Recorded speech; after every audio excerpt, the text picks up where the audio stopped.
This episode of the Golf Gambling Podcast on the Sports Gambling Podcast Network is presented to you by Underdog Fantasy. You win up to 325 times your entry with their Pick 8. Sign up today with promo code GOLFSGPN to claim your first special pick plus first time deposit bonus offer up to $250 in cash. It's UnderdogFantasy.com, promo code GOLFSGPN. We're also brought to you by Rhythm. Build your own betting model using their AI betting engine. Claim your 7-day free trial today by going to sportsgamblingpodcast.com/rhythm. That's sportsgamblingpodcast.com/RITH. All right, DJs, welcome back. It's your boy, Boston Capper. Got to go himself, Steve Shermer. Just the show with Cam. My microphone sounds like ass because nothing is made correctly nowadays. I spun the microphone. The USB snapped off into the microphone. So I don't need the texts. I don't need the emails. I know my microphone doesn't sound good. It'll be fixed next week. Okay. Listen, this is just a regression to the mean in your life, okay? Yesterday was arguably one of the best days of your life. And the last 3 hours have been, just a hard reminder that life sucks and you are you. And so it's not all roses for you. You're old enough to remember Leslie Nielsen. So I think I'm like 2 years younger than you. What are you talking about? I always feel like you're like 5 years younger than me for some reason. It's the boyish glow. It's the boyish year. It's the boyish glow. And 5 years in movie, in movie stuff is definitely a huge shape, right? Like I saw American Pie in high school. Somebody who was 5 years older than me does not have the same relationship with American Pie as I do. Or below, right? It's a very specific time frame, generational thing, right? Leslie Nielsen, not so much. I don't remember which. It was one of the bad ones, way after Naked Gun. But he's like, "There's nothing to see here." Right? That was my life over the last 4 hours today. Shit's fireworks going off behind, fire everywhere. I got to take my kids to camp in the morning. I'm off tomorrow, but I got to get up at 7 anyway. Take my kids to camp. Then I got to go take them to the dentist. Then gymnastics. Then I got to take my other kid to the fucking DMV. There's a million things going on tomorrow. But I'm already stressed out. The kids are up too late. Fucking YouTube. Microphone's breaking. It's annoying. But all right. Well, Mr. Live Show. I don't even know who you fucking picked. Oh, man. We somehow went an hour on Live. I don't know how that was possible. Well, Cam's long-winded and he talked to him. Yes. It was definitely Cam's fault.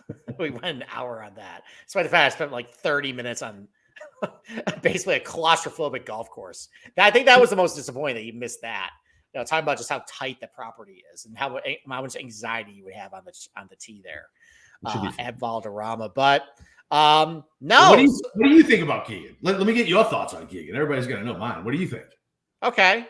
I guess my question before I get to my thought, I guess my question for anybody who might not like this or think that, look, it's kind of stupid that the whole narrative, okay, well, they can give it to Keegan. This is a makeup thing. Fine, whatever. But I guess my question to everybody who might not be happy with this pick is, who else did you want in the captaincy?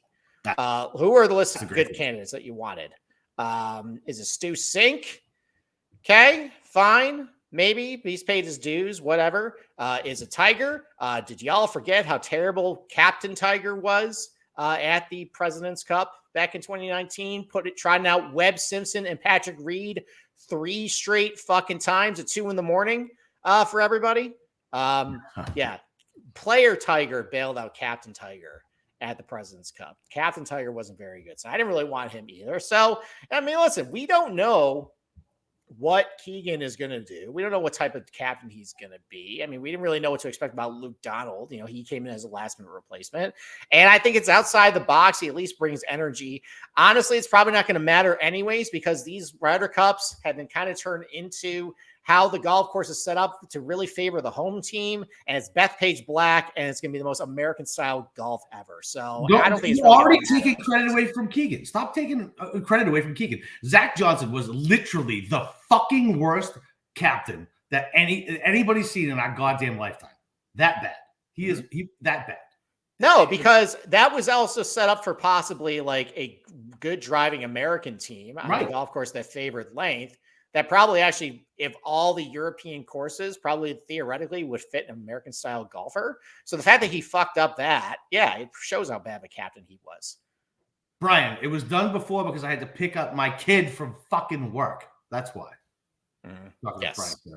Somehow I went an hour on Valderrama. So, Yeah. but no, I mean, listen, it's outside the box.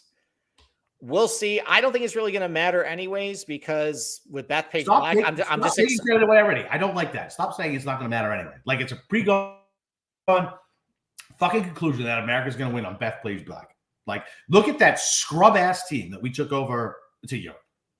If we bring over anything if we play with anything that looks like that, like Keegan's going to need to actually do matchups correctly and make the pairings that Zach Johnson couldn't do. Okay. Well, I don't think it's really going to matter. Hazeltine, they rolled. Whistling Straits, they rolled because these were golf courses that were built for American styles. Bethpage is going to be the same thing. So, yeah. Well, I hope Keegan plays well enough over the next 2 years where he is a fringe pick and he can pick himself, and then I might explode. See, that would be stupid. Yeah, no shit. But listen, I just hope he kills the boys club, man. Let's get some new blood in. Get rid of fucking horrible fucking JT, who didn't deserve a spot. Fowler didn't deserve a spot. Fucking Spieth didn't deserve a spot. All these guys did not deserve a spot. Let's get some young up and comers. Let's get some new blood. Let's get it going. Let's build a new, younger foundation. Let's get rid of these stiffs who just riding on their laurels for shit they did fucking 5 years ago. And let's get some new shit and let's step on the Europeans' neck year after year after year. It doesn't matter where we play. We bring the best players, not the guys who give the best hand jobs. Zach Johnson underneath the fucking table. Okay. How do you feel about the fact that Spieth and JT were on that committee that unanimously picked Keegan for the captaincy?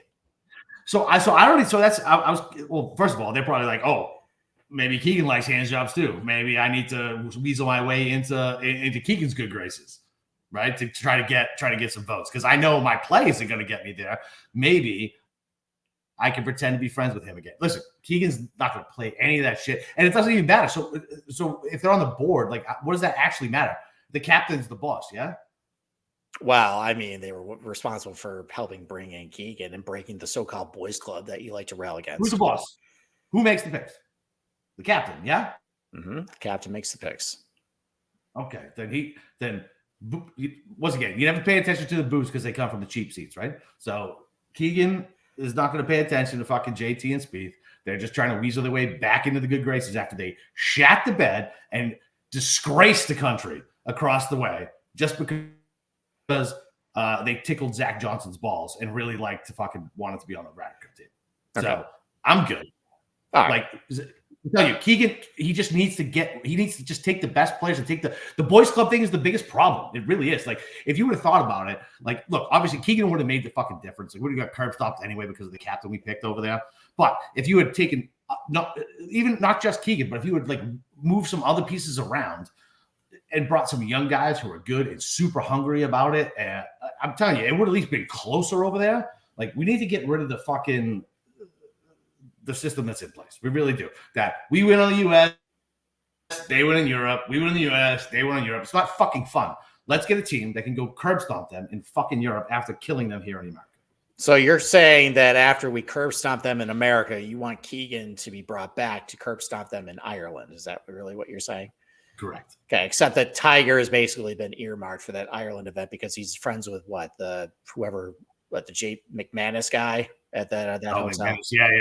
Yeah. That's the whole, which goes to show where Tiger's priorities really are, I think. So listen, yeah, I mean, look, Tiger's Tiger. Like, what are you gonna do? It is what. Listen, I don't know. Whatever. They bring back fucking Keegan after the curb stop as a vice captain. Okay. I'm like, all right. All I know is I hope Keegan flips it on its ear and changes the way we choose the golfers to go. And that'll make me the happiest because I couldn't even watch the end of the Netflix thing. You know how much it triggers me. Like, it just makes me so mad. I watched Zach Johnson and Ricky Fowler and JT and the way they just like weaseled and to ZJ to get on the fucking team. It made me so fucking incensed. Like, I rewatched it like 6 months later. I was like fucking drunk, angry, tweeting. Like, I look how mad it still makes me. Like, it was just such a joke. And I just want things to change. It's just like, I just want it to change. Man. That's all. And I hope. Look, I know it's pandering to him, right? Because obviously, if Netflix wasn't here and it wasn't guys like me who loved Keegan, right? Like every Tom, Dick, and Harry, the norms who watched that, like, oh, Keegan's a nice guy. He should have got a shot. not like us who were like, he won an elevated event and another event, and he was outside the frames, but because he didn't like Zach Johnson, he didn't get him a fucking team. I just want it to change. I really do. I think Keegan's a good way to do it. Nobody likes the Ryder Cup more than him. Plus, if we dominate, we get to see the fucking bag get open, man. Like, he gets to open the bag that he hasn't opened since he come back on the last loss. All right. Well, congratulations. You got 7 minutes on the Ryder Cup, not the 5 that I told you that you were allotted. Don't think I won't bring it back up either. No, you didn't. So, you're lucky I've been talking about it a lot in the last 24 hours. It's fine. You're probably going to be able to shoehorn Keegan somehow into this when we're talking about, I don't know, Thomas Detry or EVR. Why isn't he in the field? Exactly. So, he loves USA. That's a legit question that I haven't had the answer to yet. So I listened to Jeff and Mayo, and why does Tom Kim need an exemption into this? Do we know why? What do you mean exemption? Like, the only reason he's playing is because he's on an exemption, like a sponsor's exemption. I don't know. Why? It makes no sense. I don't understand. I don't know either. Maybe something with I don't know. I don't think that's accurate though. Okay, it might not be. Because it's a PGA Tour and DP World Tour co-sponsor a tournament, but he's like, I mean, he made the Tour Championship last year, and that's one of the first criteria of being in the field. So, right? I don't know. We can look into it. I mean, I do know that when they posted the field last week for the Scottish, the exemptions were really weird and jacked up because it was on the DP World Tour site. Maybe they got it from there. I don't know. But regardless, he's in the field, so whatever. Okay. Semantics. So, all right. Well, we're not going to take a break because we're doing that later. So let's just move right into the Scottish. So, I talked, it seems like forever ago. I did my little quick preview on 4th of July, 30 minutes, Cliff Notes version of it. I've gotten more information specifically about the weather, and I kind of been looking back over the last Scottish Opens here, the Renaissance Club, how weather kind of dictated how things went. Might kick it over to you since you have more of a pulse about what everybody's thinking. How do they think this tournament's going to go? Do they think it's going to be like the last couple of years, really difficult, or maybe it might be a little different this year? So once again, you always give me too much credit to actually paying attention to what's going on Twitter. But I mean, so last I looked, it looks like it's going to play soft, right? So they're getting a lot of rain tomorrow. Yeah. Now, being by the coast, it's not like getting a lot of rain and a bunch of clay golf courses like I have. Right. Where it just sits there. But it's going to get a lot of rain. Yeah. So it is going to play a little bit soft. So I saw that's going to help. Gus up to 30. So that's tomorrow. Yeah. But it might, the weather, we'll talk about that a little bit. It seems like from the weather I've seen, Thursday morning looks not great. Up to 20 mile per hour gusts and some wind, typical Scottish weather. But Thursday afternoon, it starts to clear out. Mm-hmm. And then Friday morning, it's pretty calm. And then even though the winds aren't all that significant on Friday afternoon, I don't know if people are catching on to this. The wind is forecast to now. This is Scottish weather, so trying to bank on Scottish weather is probably a death sentence right now. But from what I'm seeing, the wind seems like it's going to flip around from the east, and the golf course is built so the prevailing wind out of the west, off the water there, helps you. You have basically it's downwind on the par fives. It's now going to flip around, so it's actually into you on the par fives. So. On all 3 days after Thursday? No, so just Thursday, Friday. So Saturday, Sunday, though, looks pretty benign. Yeah, that's what I saw too. Nothing. So I think there's going to be a lot of birdies at this event. I think it's not going to play because, I mean, if you look at last year too, it was playing pretty easy the first 3 rounds. I mean, Roy was at 14 under, a couple guys at 13, 12. That's not like the John Deere, the Travelers we've been seeing in the last couple weeks, but it was probably going to get to 17, 18, 19 under as the winning score if we didn't get all that weather on Sunday, but we got the weather on Sunday. That kept it, capped there. But there's been some really easy Scottish Opens at the Renaissance Club. Now, this is before they made some of the changes to make it more difficult, but The one that you bet Thomas Detry at, that was pretty easy. I think Minwoo won it at 19 under. You did. Burton Wiesberger won it at 23 under. I actually remember watching that tournament and just like, why are we playing here? This is not really a Scottish Links course. It's dead calm. Like, this isn't the Scottish Open. No. So you can go low. And even Tom Doak's on record of saying you need wind at this place to make it really difficult. But if we're not going to get a ton of wind after Thursday morning, and if one wave really gets a big edge, and I think PM AM might get pretty lucky there. All right. I think there's gonna be a lot of birdies. So, and even Doak said this thing could turn into a little bit of a putting contest. So I don't know if it necessarily changed all that much who I'm picking, but it kind of changed more of like, I mean, maybe one particular player that I think is very popular this week. We got to play the game. Who typically does not make a ton of birdies. And then another guy we wouldn't think does really well in low scoring tournaments, but he played really well in that one where it was really easy scoring conditions. So that kind of threw me through a loop. But maybe we can bring in Cam here now to play the game. He's sitting. There he is. He's not coming up. Hey, how you doing? Long time no see, buddy. How was the Chipotle? Finish it? I finally finished my Chipotle, and now I've hit a wall. This dude, I click live, and he's munching on video chips. I'm like, you better swallow that fucking thing as I'm doing the ad reads here. So, all right. So for those who are maybe tuning in for the first time or so, or we've been off a couple of weeks, we have started playing a game using the Golf Tips checker charts. Look, it's just a game. Just won last week. Wasn't Davis Thompson the fucking biggest? And hey, listen, I don't put out a show or card. I actually hit Davis Thompson. So there you go. Maybe I shouldn't be doing this shit anymore. All right. I should just betting and not releasing who I'm gonna be on that week, because that's 2 for 2 this year. 25-1 Davis Thompson. Look, I can't shit on you, but well, it's only because I bet him at Rocket Mortgage. And I'm like, all right, well, I might as well just bet him again here. So yeah, and again, we're not doing this. Zero. We don't. Zero. Another fucking drip on the PGA Tour. What a fucking bag of zeros that kid is. Bag of fucking zeros. Can't wait to see him in the fucking winner's circle talking to the fucking microphone again. My God. So I want more than anything in the world. I want Carson to win, but he's the same way. No. If he ever won, truth comes out. Heel turn. Yeah.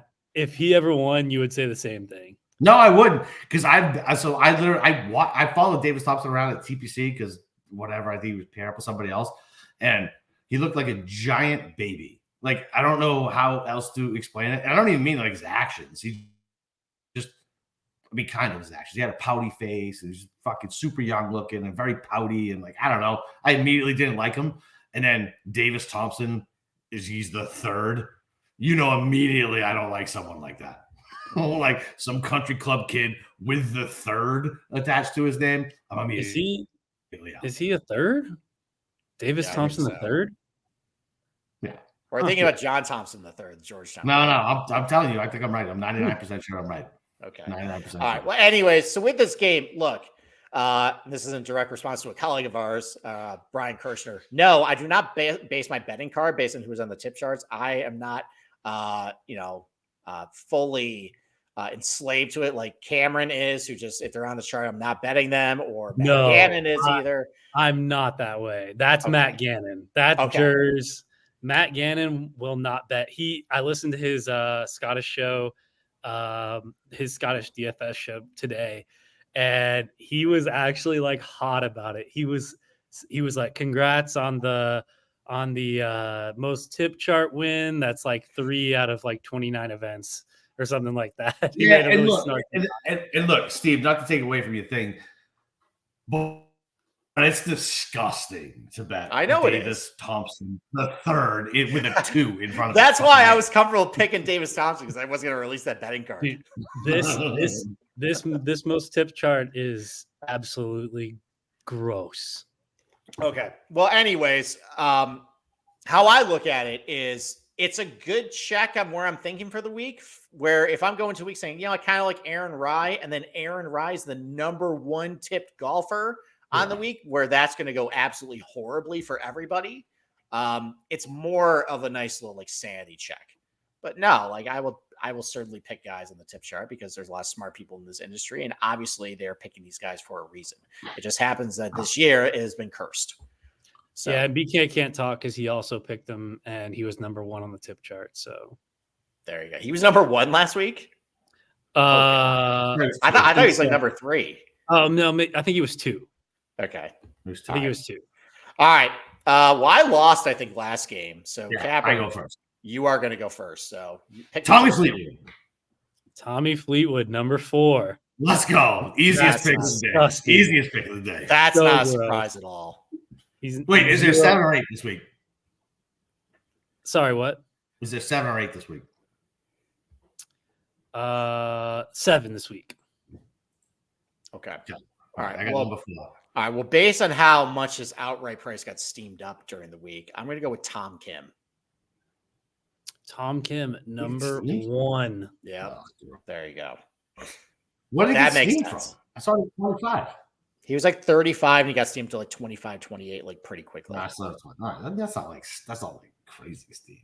I mean, on a Monday, move 10 basis points. That's pretty You're a fucking Monday, 10 basis points. You're a towel.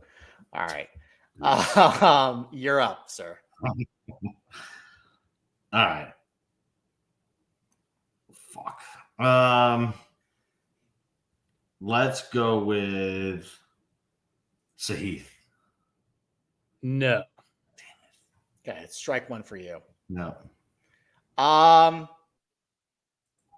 Let's go with a gross pick. Let's go Thomas Detry.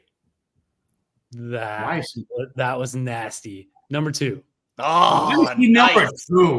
Number 2. Excellent. No.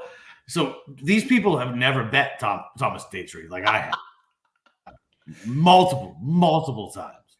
They know he doesn't win, right? He's legitimately on the tour without a single win. Mike Tirico was like, Detry's won on the, and somebody was like, shut the fuck up, Mike.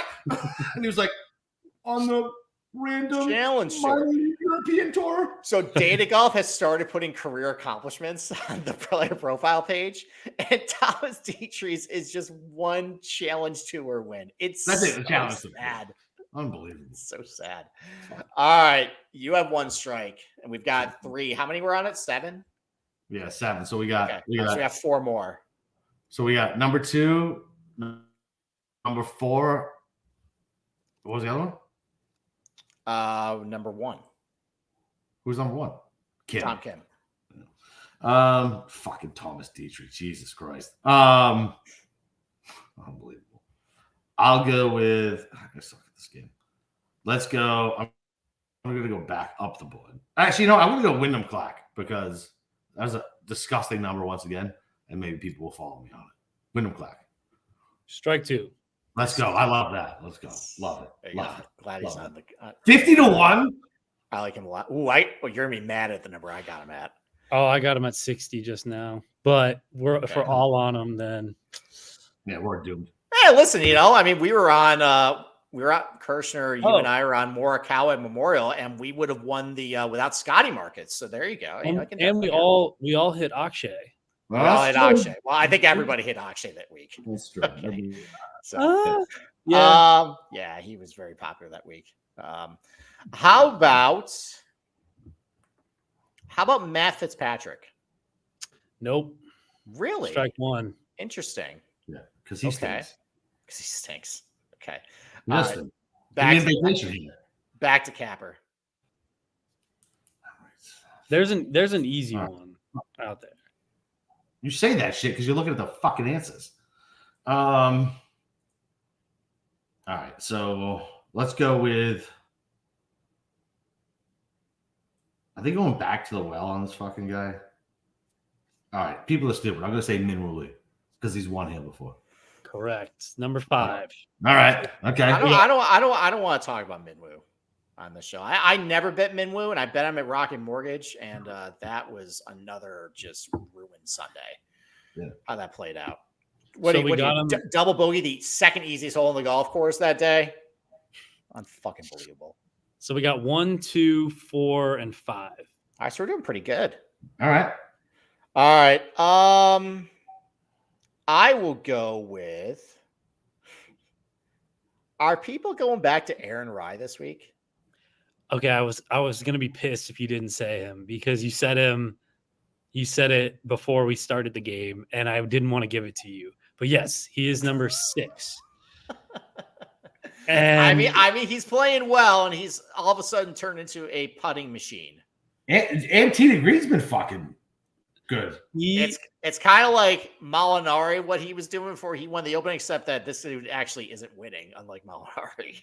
His driver swing is the most ugly thing I've ever seen, and I'm saying that because it looks like mine. Yeah, it looks like every shot that he hits is slicing like 20 yards into the trees, and then they switch cameras and it's in the right side of the fairway. Wow. Okay. It's so frustrating. So we only got 2 more or 1 more? Yeah. You Two got more. 2 more, and Okay. yeah. All right. Go ahead. So I got 1 strike left. Everybody's floating in this area. Let's go, hometown kid, Bobby Mack.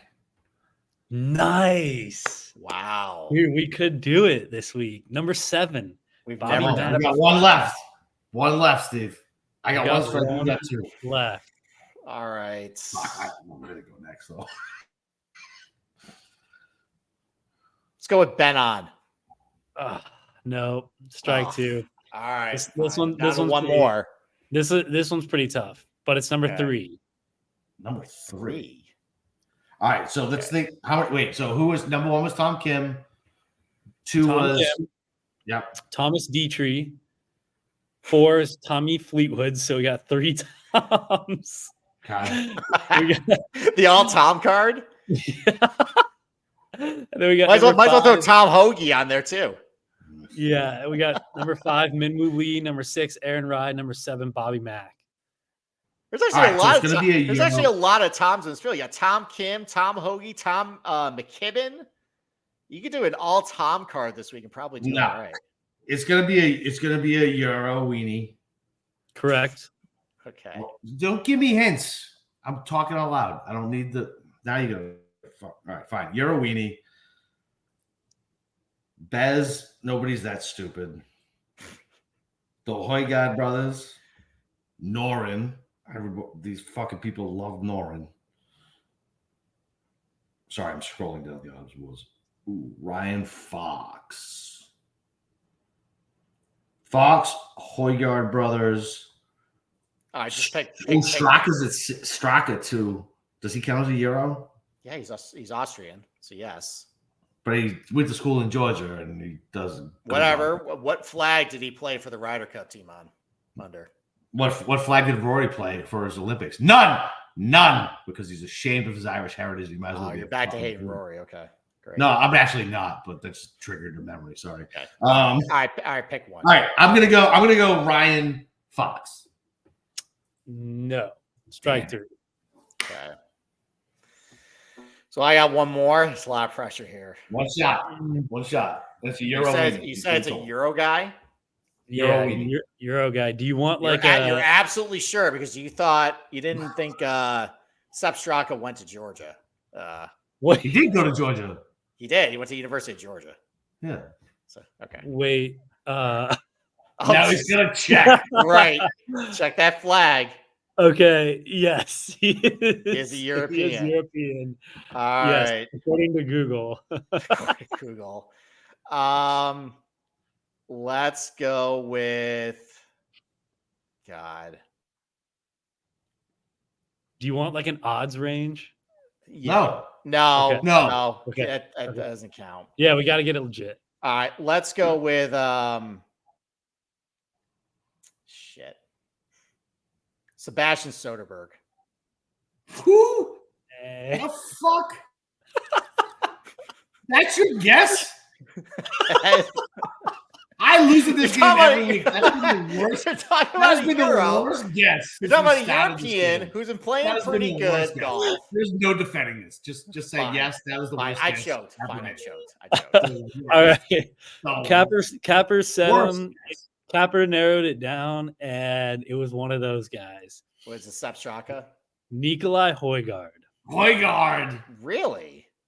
Interesting. He's been playing Long. like ass. He's been playing like Yeah, ass it's lately. wrong. I don't know. You're Oh, the bomber People get narrative. cute, man. Okay.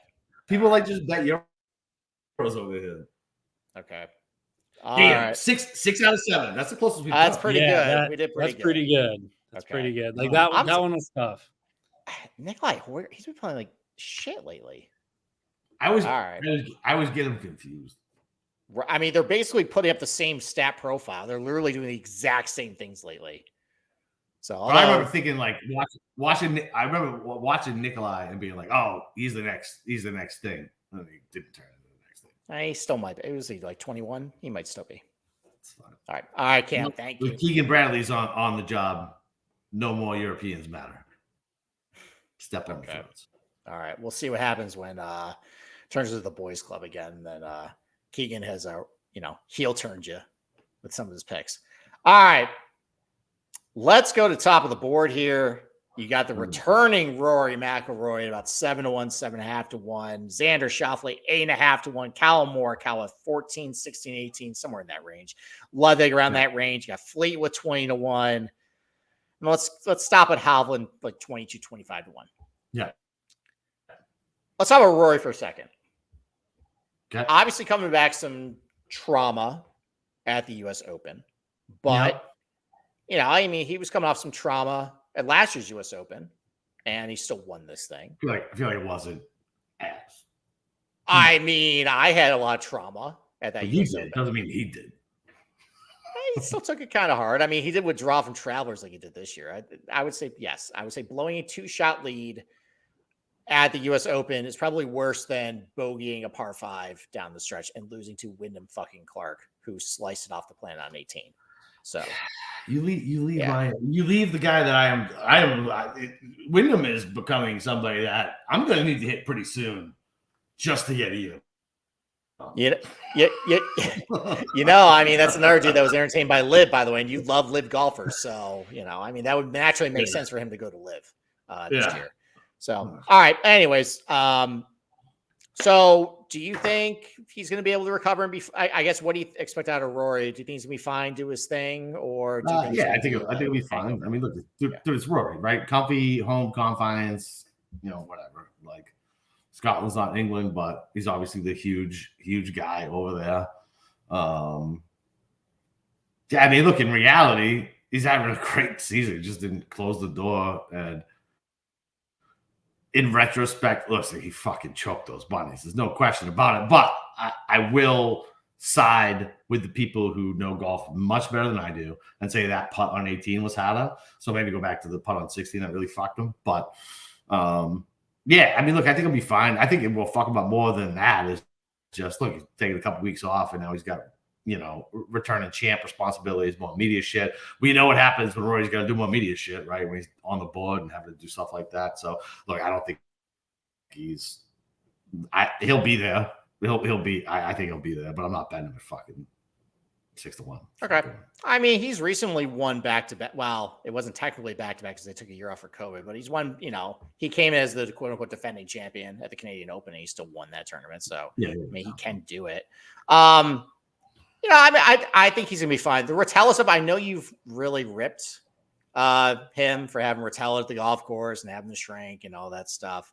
I've actually dabbled in the Rotella stuff lately. And as far as what he tells you to do, it's just kind of just thinking confident and just best case scenario, just putting yourself in that mindset. And honestly, I took that to the golf course and it actually kind of works. So he's doing Smalley at the golf course?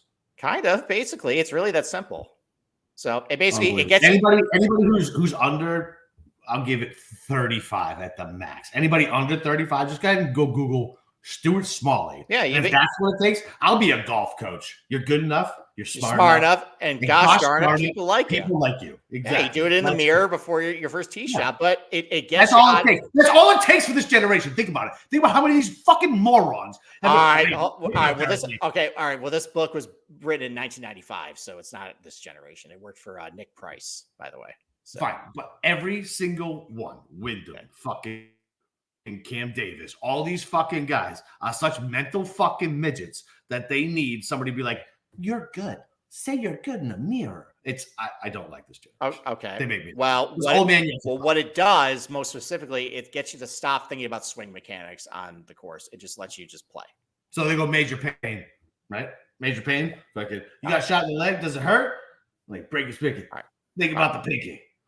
All right. Regardless, I think it's going to be fine. I don't expect to hang over here. And I mean, as we've been saying, this is an American style links. This is not a links golf course. This is an American style golf course. You look at some of the comp courses of this place.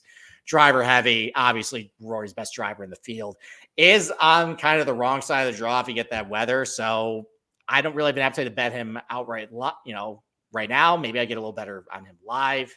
But yeah, like makes a lot of birdies, like whatever. I don't think I'm more worried about Xander than I am. Okay, so Xander's also technically on that wrong side of the draw too. He's got that AM PM tee time. Yeah, but I feel like that doesn't affect him. It might just be my brain. I mean, I think it's going to affect everybody. But if you talk about like if this is a putting contest, Xander won a putting contest in Valhalla. So I mean, I think in these conditions, I don't think there's a big difference between this place and Valhalla. To be perfectly honest, it's okay. Yeah, it's just going to be a lot of drivers, not a big penalty for missing a fairway, not a big penalty for missing a green, pretty easy around the green conditions. So, yeah, that definitely is fine.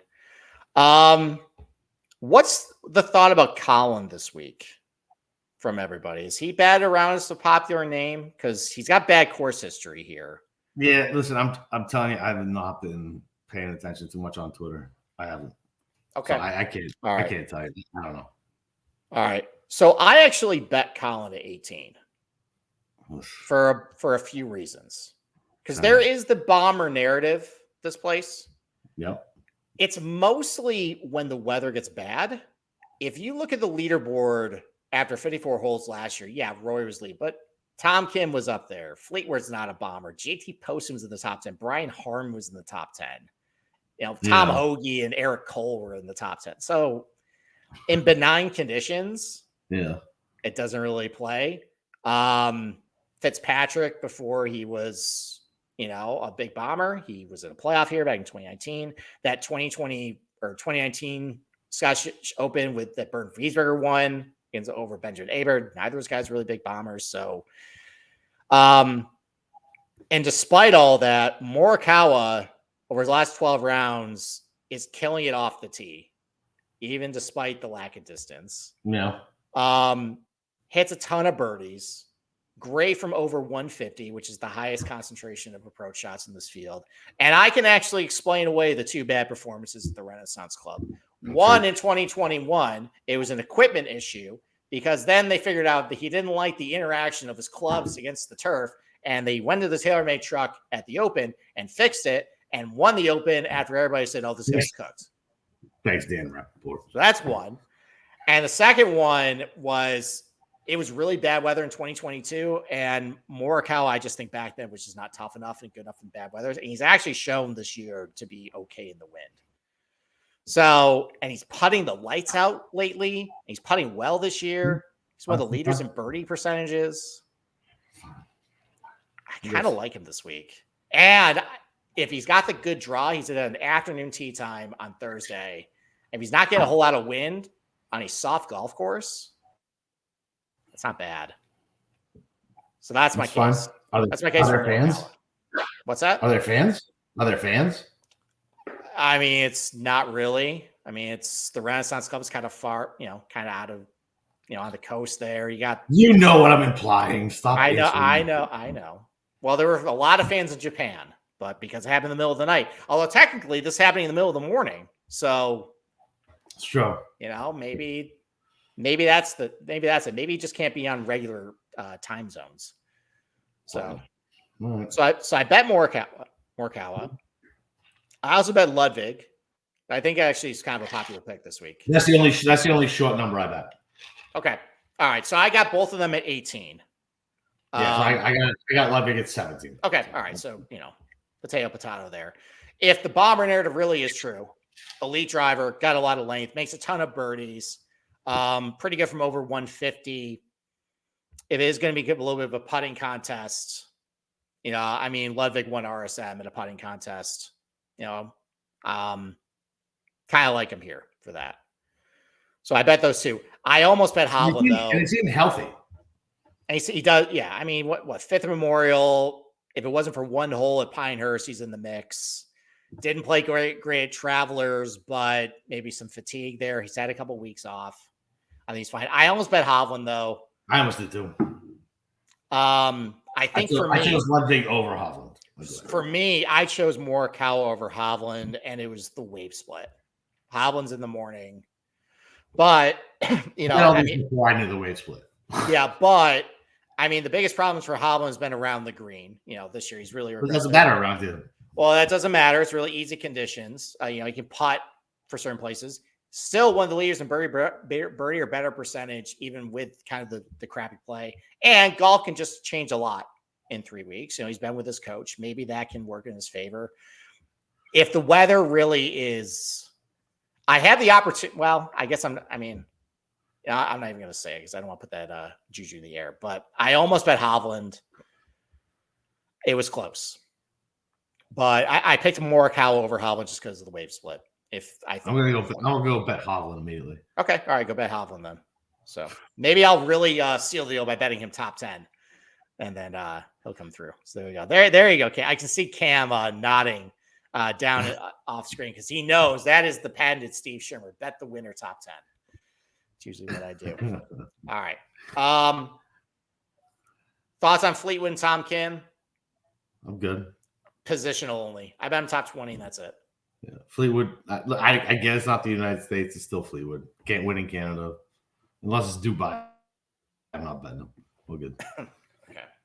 All right. Let's move past 25-1. And then I guess let's go all the way to 50-1. That's where you got Wyndham Clark. So why don't we just talk about Wyndham Clark then? So what do you like about Wyndham this week? Look, he's long as shit. He's got. He sparks it like it's sparking again. Like it's just a little bit. He can't put the all together, but man, like this course should fit him perfectly. And it's 50-1 for a major winner who played really well. He played well at Pebble. Shit, man. I mean, I don't know. Me. I'm just gonna bet the number with him every time. I just feel like it's ridiculous. So, I feel like he should play well here. Played well at Pebble. Same type of coastal track, I guess. Kind of, not really, but no. Yeah, you saw me stretching. But look, I think this course fits his game, man. It's 50-1. Like, come on. Like, I mean, the biggest knock on this place is it's not at your links course because it's not in the fucking water. Right. Well, that's fair. Yeah. That's fair. I guess I don't. Yeah, that's fair. Yeah. I mean, it's more akin to like a Memorial Park or like a Riviera or you're calling it Craig Ranch, Detroit. It is not like TPC Craig Ranch. It is. It's just driver heavy, and if it's going to play pretty easy and a lot of birdies, it could be. Is KH Lee here? It was KH. KH Lee is not here. Yeah. So, but as far as just they did add a couple bunkers and mounds to kind of try and deter guys from not hitting driver, but it didn't really work. I mean, Tom Doak's philosophy is don't build a golf course where you take driver out of the guy's hands. So it makes sense. It's a fucking part of the game. Exactly. Well, I mean, talk to Pete Dye or Jack Nicklaus about that. So, Jack Nicklaus, most overrated in history. Yeah. But anyways, Wyndham Clark, I mean, played well at Travelers, T9 there, hits a lot of birdies, got the length too. And that if he can get that putter going. Oh, that's what I meant to ask you at the fucking top of the show. Are these I remember these being super slow? Yeah, it's fescue greens. They're very undulated fescue greens, but yes, okay. Fescue greens usually are pretty slow because they had to be slow because of wind. Okay. Otherwise, the ball's just going to go everywhere. This goes back to, I'm pretty sure, the question that I asked you a bazillion times in our first year. Who does that benefit? You know, does that benefit the good part? I think slower greens tend to benefit better putters because you're not as defensive. And they can't just fucking pick a line and let it go. They actually have to figure out. You got to have better speed. Right. Yep. Yeah, I think that's. Would you consider Wyndham Clark a good putter? I would consider Wyndham Clark a very good putter. Yeah, I mean, I don't think he hasn't been putting as good as what he has in the past, but he's a good putter. He's definitely well above average in this field. Okay. Yeah, he can get very hot with a putter. I mean, I think he has like a top 15 finish here anyway, so he has proven he can do well here. So, All right. Anybody else in this range from like 25 to 50 that interests you? Like, what about Fitzpatrick? Why? You know the answer to that question. Okay. So good putter. Make a lot of birdies. Typically you don't think of him as does not make a lot of birdies. Yeah, his birdie percentage is one of the this year on the PGA Tour is one of the better clips. It's like 50th or so. I don't care what the stats say. He doesn't make birdies. He makes pars. Okay. And you know it, and I know it. So that was my hang up on him. But then as I was talking to our producer before the show, the year that he did the best here and lost in the playoff, that was one of the more scoreable Renaissance clips. Yeah. So it kind of shoots that theory to shit. No. He doesn't win Birdie Fest. I mean, he didn't win technically. So there you go. Doesn't win Birdie Fest.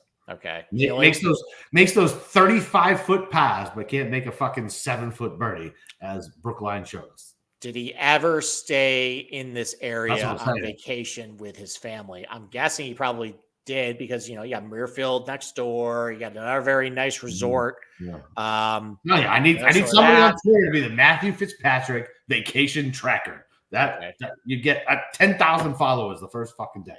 All right. Okay. All right. I don't really have any. I mean, because I bet Ludwig and I bet Morikawa. I mean, I didn't bet anybody. And then I get Wyndham Clark at 60. That's the card though. Aberg, Morikawa, Clark. So I did. So you're gonna be no help to me at all, fucking tonight. Great. So I did Ludwig and Wyndham. Okay. And that's all I've bet. Okay. All right. I mean, that's all I've bet. I mean, there's a couple guys down the card that I can. No, I don't care about down the card. Let me ask you about what do you think about Decky? I mean, can he win Birdie Fest? No. Okay, moving on. Okay. Well, he was on the tip list, but I was staring at Bobby Mack 60. Bobby Mack's playing pretty good. Yeah, playing real good. Bobby Mack, second. Dude, almost Rory had to make that bomb ass putt last year. No, you're misremembering. He had to make Rory hit like the 2-iron. The 2-iron. Yeah, he hit to like 6 feet. Like Bobby Mack hit an incredible 3-wood, and then Rory stepped up 10 minutes later and hit a better 2-iron. Yeah. Okay. Which now has a plaque, by the way, at the Renaissance Club. It's fucking lame. Okay. All right. So I might do Bobby Mack. I think I'm gonna go Bobby Mack. Bobby's not bad. He is putting really good. So if you're talking about a guy, if this is going to turn to a putting contest, he's got a little bit of pop too. Like that's not bad. I'm probably going to end up on Bobby Mack as like a positional, I think. All right. So Bobby at 60. Okay. So I already bet Wyndham at 50, Ludwig at 17. I got room. But I don't feel like I need to go down the cloud. I feel like big boys win this thing lately. I mean, there's only been 2, but yes. Small sample size, but yes. That's lately, sir. That's lately. Okay. All right. So like Ben-An, EVR. No. Keith Mitchell. No. Keith fucking Mitchell. What about Tom Hoagie? So he's not a big bomber, but he just finished top 10 at Travelers. He was in the top 10 heading into the final round last year. When was the last time Tom Hoagie won? Well, Tom Hoagie won Pebble, so you'd love your Pebble narrative. How long ago was that? That was 2 years ago. No, it was 3 years ago. He's always really good at Amex. He's good at Amex. That's right. Wasn't it 3 years ago he won Pebble? And maybe 3 years ago. I don't want to talk about that either. I had Seamus Power, and he blew it on the easiest course that weekend. So did I, buddy. Well, then So I had did Spieth. Then I had Spieth blow a 3-shot lead with 5 holes to go. Well, that's your fault for betting Spieth because he stinks at golf. Oh, okay. All right, that's great. But did you see Seamus's number? Seamus is like 250 to 1 here. That's worth a sprinkle. Well, Seamus was really popular last week, and he shit the bed. Flop lag, baby. Okay. What about your boy Mathieu Pavon? I don't like that number. What are you seeing with that? Like 100 to 1. Oh, okay. So I don't have one. He's at 70 to 1 in fucking goddamn Florida. Okay. 100 and I'm hating it at all. How about a guy who has cost you a lot of money, who I've seen a lot of really angry text messages about when you bet him? How about Andrew Novak, like 220 to 1? No, he's not winning. He's not winning. Just bet him top What 20. about positional, like top 20? Top 20. Top 20. Top 20? Played pretty well last week, putting pretty well. Actually makes a lot of birdies. Yeah, top 20. Top 20. I bet. So what? Drives are relatively 4 to 5 to good. 1? Even though he's not long, he drives are relatively good. I might do a football bet on Novak top 20. Okay. All right. That's not terrible.